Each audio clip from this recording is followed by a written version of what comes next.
Jakie wspomnienia Pan i Panom utknęło najbardziej w pamięci od czasów Stalina?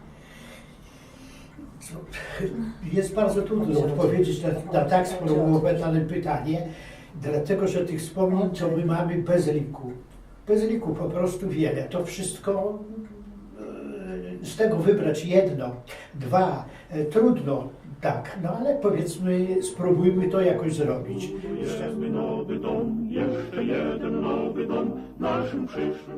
En 1939, Staline envahit la Pologne par l'Est, 16 jours après que les nazis l'aient envahi par l'Ouest. Cette date marque le début de la présence de Staline en Pologne. Il finit par acquérir le contrôle complet du pays, alors détruit par les nazis durant la Deuxième Guerre mondiale, en 1944. C'est le début officiel du communisme en Pologne, un régime qui durera jusqu'à 1989. Cependant, en 1944, les Polonais par majorité ne voulaient pas devenir communistes. Ils voulaient reconstruire leur pays, qui était complètement détruit par les nazis, et regagner leur indépendance en tant que nation. Mais la plupart des Polonais ne croyaient pas aux idéologies communistes de Staline. Par conséquent, Staline a utilisé comme moyen la propagande pour essayer de transmettre ses idées. Un moyen de propagande très efficace était celle à travers les arts, notamment l'architecture, la musique, les posters et les livres. Staline a donc eu une grande influence sur la vie polonaise. Aujourd'hui, pour mieux la comprendre, une perspective intéressante est à travers les arts.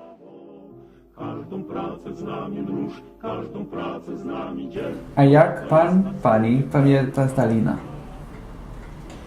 No, Stalin, robiono wszystko, żeby nam się kojarzył z takim Maguciem, co znaczy po polsku wielkim, wspaniałym, półbogiem. No, z biegiem lat zobaczyłam, że on stawał na schodkach, że to był w ogóle po prostu niski człowiek. Lorsque Staline a pris contrôle de la Pologne, il savait que les Polonais ne lui faisaient pas confiance. Par contre, Staline voulait transmettre ses idéologies et exercer son pouvoir. C'était un homme futé, et il savait que pour pouvoir véritablement influencer la politique polonaise, il devait changer l'image que les Polonais avaient de lui. Ale czy ogólnie myśleliście, że istniała jakaś propaganda w waszym życiu codziennym, jak byłam właśnie w czasach stalinizmu? No pewnie. W końcu no, człowiek na jakim takim poziomie powinien słuchać radia, prawda, bo to są wiadomości, powinien czytać prasę, prawda, powinien czytać książki. Więc wszystko to było po prostu przepojone właśnie komunizmem. Wszystko po prostu to zmierzało do tego, żebyśmy się zmienili, żebyśmy byli po prostu, myśleli, działali po prostu i poddali się właśnie temu oddziaływaniu, żeby być właśnie komunistami, albo przynajmniej no, tolerującymi komunistów, prawda, czy komunizm.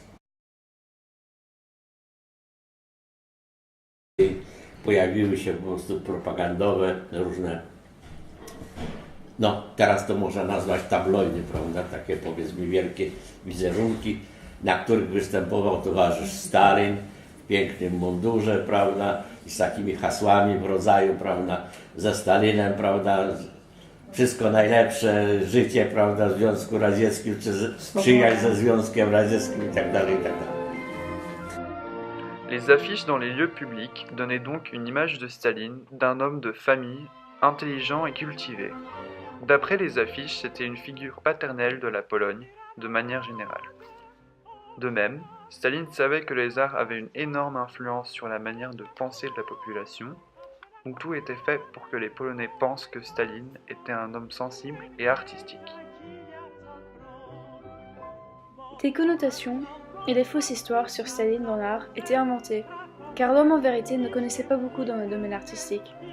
Les affiches de Staline qui inspiraient cette idée de confiance et d'admiration étaient en vérité seulement un masque pour cet homme politique qui voulait transmettre ses idéologies et contrôler le pays. Par contre, il savait qu'il devait le faire de manière rusée pour ne pas causer de révolte.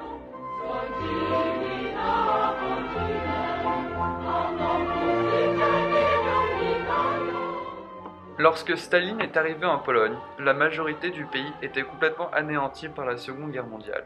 Les quelques Polonais qui avaient survécu ne savaient pas ce qu'ils devaient croire politiquement. Tout ce qu'ils voulaient, c'était de reconstruire leur pays et revenir à la Pologne qu'ils avaient connue avant la guerre. Lorsque la guerre s'était finie, ils étaient tellement heureux et soulagés que les Russes ont pu profiter de leur état d'esprit et introduire le communisme. Les pouvoirs staliniens ont donc donné aux Polonais exactement ce qu'ils voulaient pour inspirer une confiance. Ils ont reconstruit la Pologne et notamment la capitale, Varsovie. Aujourd'hui, en visitant les endroits reconstruits après la guerre, on retrouve les idéologies que Staline a voulu transmettre.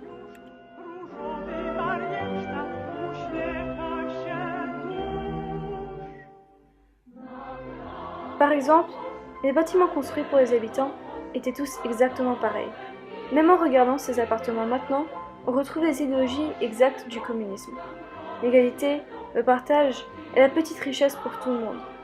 Jusqu'à 1989, tout le monde vivait dans un appartement comme cela.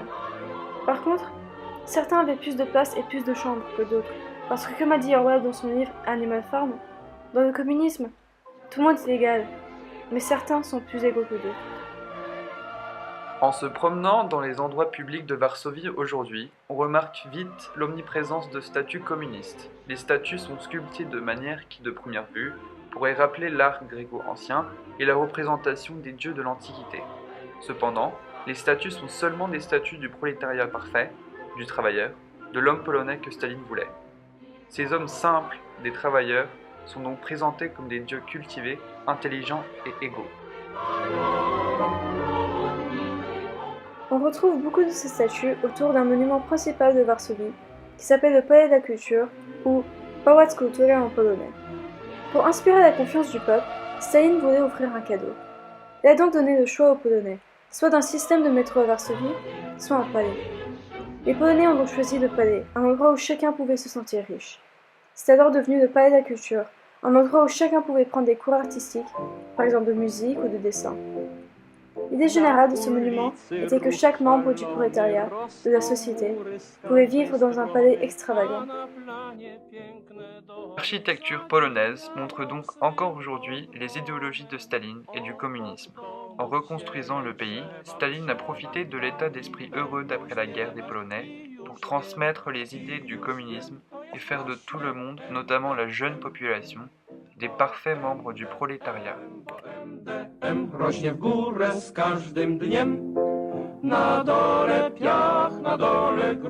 Pour les mêmes raisons, Staline a commencé de contrôler la radio. La musique de l'époque stalinienne en Pologne reflète parfaitement les états d'esprit de l'époque. La musique que vous entendiez jusqu'à maintenant était de la musique des radios du temps de Staline. Comme vous pouvez le remarquer, sans connaître les paroles, la musique semble très heureuse et pleine d'espoir. Par contre, en analysant les vraies paroles, on retrouve de la pure propagande stalinienne. Un exemple de cela est la chanson Budujemy nowy dom. En français, cette chanson s'appellerait On construit une nouvelle maison. Au cours de cette chanson heureuse et motivante, on retrouve l'état d'esprit des Polonais qui voulaient seulement reconstruire leur pays. Par contre, les paroles révèlent quelques intentions cachées de Staline, notamment les idéologies du communisme. Par exemple, la chanson a une parole qui dit « Partageons tout notre travail pour parvenir à un même but, car nous sommes tous les mêmes et nous partagerons notre joie entre nous. » Ici, on retrouve l'idée d'égalité du communisme. Un autre exemple serait la chanson Czerwony autobus qui se traduit à l'autobus rouge. Cette chanson raconte l'histoire d'un bus rouge, couleur symbolique du communisme stalinien, qui amène tous les hommes pareils au travail et comment personne ne sera en retard. On a l'image du prolétariat travailleur et heureux de vivre, qui veut seulement contribuer à la société. C'est de la pure propagande. Par contre, en l'écoutant sans comprenant les paroles, on a l'impression d'une petite chanson simple pour les enfants qui motive et rend heureux. Chaque Polonais ayant connu le communisme stalinien connaît toutes les paroles de chansons comme Budujemy nowy dom ou Czerwony autobus, car c'était le seul type de musique encouragé par Staline et le régime. Les autres musiques étaient découragées et souvent censurées. Staline a donc pu utiliser l'art de la musique, faire de la propagande et encourager le peuple polonais à croire dans le communisme. Par contre, Staline a aussi influencé un autre aspect très important de l'art polonais, la littérature. A więc literatura. Prawie wszyscy polscy pisarze niestety zostali albo zauroczeni komunizmem, albo naprawdę przekonani do tego komunizmu i pisali coś na jego temat. a nas w związku z tym uczono. Tous les écrivains de l'époque ont été influencés par Staline et écrivaient sur le communisme, puisque c'était ceux qui formaient la plupart de l'actualité. Par conséquent, la littérature moderne accessible aux Polonais faisait l'éloge du système, avec par exemple le livre classique polonais Człowiek co się kulom nie kłaniał ou L'homme qui n'avait pas peur d'un fusil, un livre écrit par Janina Broniewska. Il fait l'éloge de Karol Czerszewski, un général polonais soviétique qui avait tué beaucoup de soldats durant la guerre pour le communisme. Par contre, pas tous les écrivains polonais écrivaient sur comment le communisme était incroyable et comment Staline était notre sauveur. Une grande partie des écrivains a commencé d'écrire des blâmes, des accusations envers lui. C'est ici que Staline a encore influencé l'art polonais, avec la censure. En analysant l'art polonais des temps de Staline, on remarque vite l'absence d'art contre lui. Le seul art de l'époque semble être pour le régime, avec une glorification omniprésente d'idées communistes. Cependant, ce n'était pas parce que chaque artiste polonais était un parfait communiste qui voulait propager le système. C'était parce que Staline s'était assuré que ce serait le seul type d'art disponible. Pour pouvoir publier de l'art durant l'époque de Staline, il fallait être confirmé par le système. Staline ne laisserait jamais passer de l'art contre lui. Chaque livre, chaque chanson, chaque affiche contre lui ou le communisme était censuré et l'artiste était immédiatement envoyé en prison pour des divergences politiques. Cela a fait qu'une grande partie de l'art polonais de l'époque a complètement disparu car elle a été complètement détruite. Il a été remplacé par un art meilleur pour le régime qui encourageait le communisme.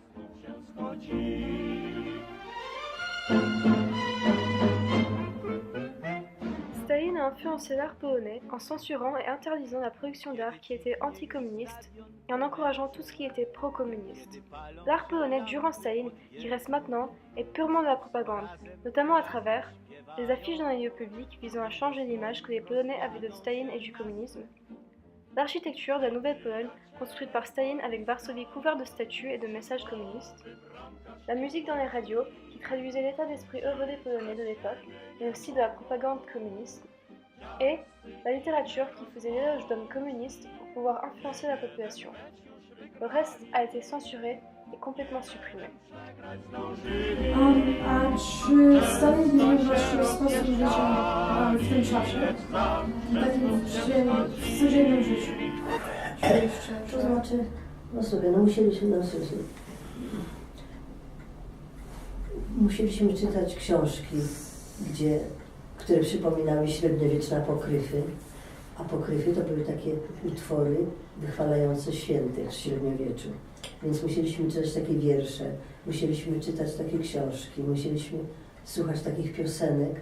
No i to w jakiś sposób no zostawało ślad.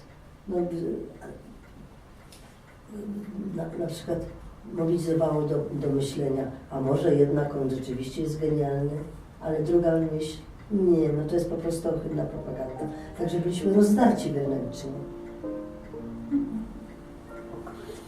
Pójdę na stare miasto, nie byłam tam od wczoraj. Nie mogłabym w nocy zasnąć, gdybym nie poszła dziś. Widzę domy w kolorach.